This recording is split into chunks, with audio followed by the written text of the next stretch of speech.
Before today's breakdown, we have to tell you about 888 Poker, not for the normal reasons. There's a lot of great stuff going on in 888 all the time, but did you know that 888 is the only way in the world to qualify online for the World Series of Poker? You can win a $12,500 main event package for as little as 1 cent. That's crazy. I am not kidding. That's weird and crazy. Yes. First-time depositors can use the code POKERGUYS to get, number one, they deposit $10, you get $20 cash. Also, just for signing up, they give you $88 cash and a 100% deposit bonus up to $400, but no US players. Rest of the world only. You can also use the link in the description to qualify for the main event.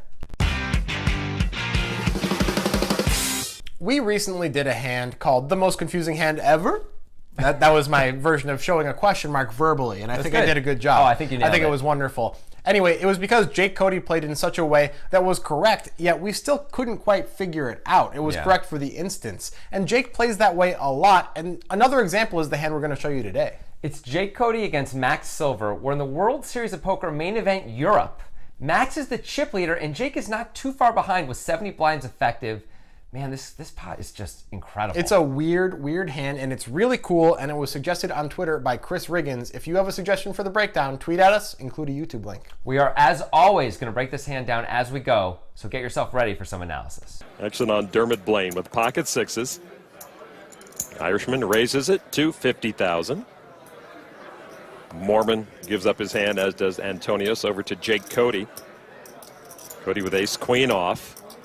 The depth of 20-something poker talent in the game today, Lon, is mind-boggling. At this table alone, we have Sean Buchanan, Chris Mormon, and Jake Cody. Of course, Patrick Antonius just turned 30 last year. A call from Jake Cody on the button. Max Silver in the small blind. Queen 10 of spades. I've got to believe Silver is receiving some type of commission on every hand he plays because it just seems like he's playing every hand. The chip leader makes the call for 38,000 more. Sean Buchanan in the big blind with king 10 off. I know he's getting the big blind discount here, but king 10's a loser. He's going to use his discount, and so 4 players will see the flop. Blaine, Cody, Silver, and Buchanan. The flop.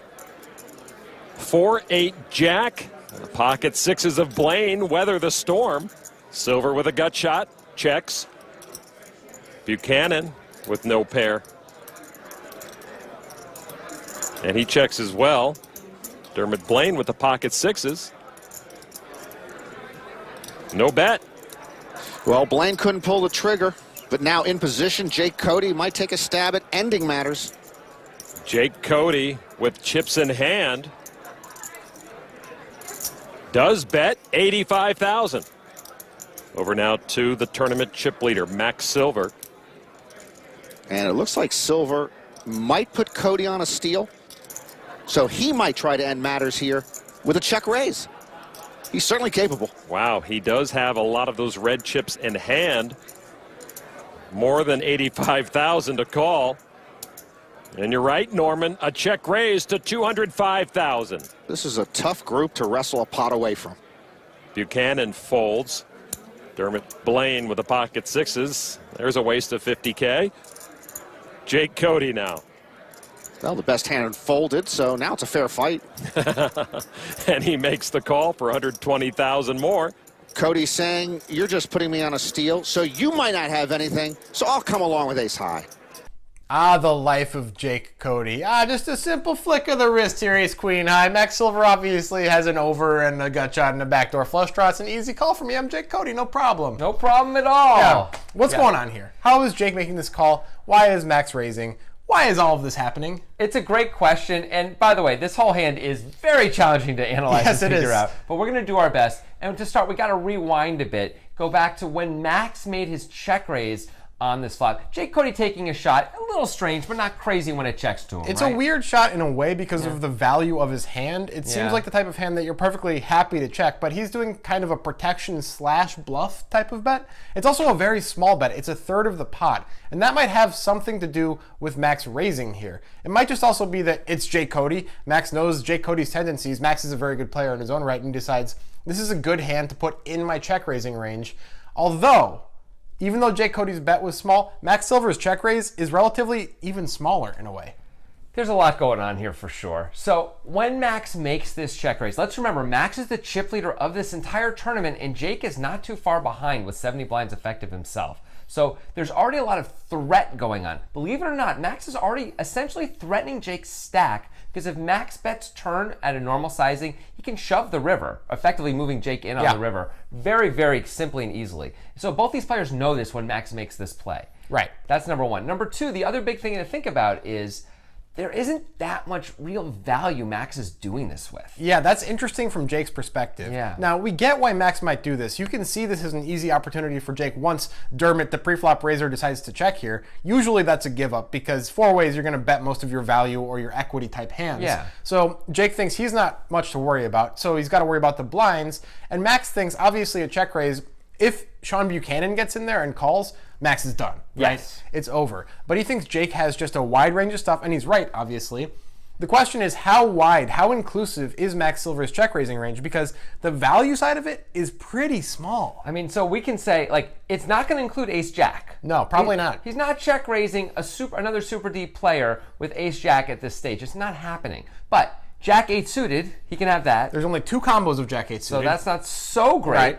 Right. Pocket fours, Yeah. you can have that. 3 combos. That's good. Pocket eights, he can definitely have that. 3 combos. And once in a while, he can have pocket jacks. We can't right? give him all 3 combos of those. But we have to give him at least one. because he did not 3-bet pre-flop. But he can have it. He can have it. So Okay. that's all the value. That's not a lot. Nah. If he's including gut shots in his check raising range, and to be clear, we don't know how expansive this is. All we know is that it includes Queen 10 of spades, which is one of the better gut shots with the flush draw. It's actually the best gut shot with the flush draw. It's a backdoor flush draw, to be clear. But still. Excuse me. Backdoor flush draw. We don't know if he's doing this with 5-6. We don't know if he's doing it with 7-9, 7-10. If he's doing it with all of these hands, even if those are only with the backdoor flush draws, that's still a lot more hands than the value hands, because there are so many gut shots on this board. And then beyond that, is he just doing this with random air because it's Jake Cody and he's the chip leader as Max Silver and he can push Jake around? Seems unlikely. I wouldn't expect Max Silver, who's a very good, thoughtful player, to just do this without any equity at all, out of position, deep, into 3 other players. I just wouldn't expect it, but I don't know for sure. The fact that Jake calls so calmly and easily with that flick makes me think maybe Max has been bullying the table a bit. Although that might be a gameplay thing. Jake's trying to say, this is an easy call for me. You might want to step down a little bit there, Max. Buddy. Yeah, so Jake must be thinking what we were thinking, and that's that there isn't that much value to be had on this board. It's a very small check raise. We're at least going to see another street, see what this guy does. Apparently Jake is. I would probably just throw my hand away, but go for it, Jake. But it's Jake Cody. He can do anything. All right, turn card. 7 of clubs. Jake Cody's still best with ace high. Silver with queen high. Well, nobody has a real hand, but somebody's going to pretend he has a hand. I think it's going to be Max Silver, the chip leader. And why not? Silver has 325,000 there. And that is the bet, just over half the pot. Well, I applaud Max Silver's bet there. If you're Jake Cody, your opponent check raised you on the flop and now has let out on the turn.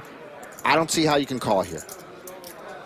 Cody, who won his bracelet this past summer in Las Vegas in the 25K Heads-Up Championship, wondering if Silver is playing mind games with him. Well, Jake Cody right here definitely having some thoughts on the matter.